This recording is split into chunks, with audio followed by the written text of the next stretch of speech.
আজকালকার দিনে প্রতিটা মানুষের জীবনে, প্রতিটা সিচুয়েশনে, প্রতিটা মুহূর্তে যে আমরা এতটা ভালোভাবে চলি, এত কিছু করি, যার জন্য যত করবে, যার জন্য যত তুমি রয়্যাল থাকবে, দিন শেষে কী হবে জানো?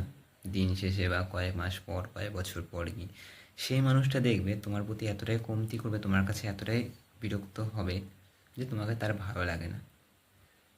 রিজন এটাই বলবে যে তুমি দেখতে ভালো না, তোমার বডি পার্সোনালিটি ভালো না, কিন্তু তার এক বছর আগে সেই মানুষটাকে প্রচণ্ড ভালো লেগেছে। কিন্তু মানুষ যখন ছাড়ারই হয় না, এমনভাবে তোমাকে ছাড়বে বন্ধু, বিশ্বাস করো, না এদিকে বাঁচায় রাখবে না ওদিকে বাঁচায় রাখবে, মাঝখান থেকে তুমি তিলে তিলে তিলে তিলে মরে যাবে, বিশ্বাস করো।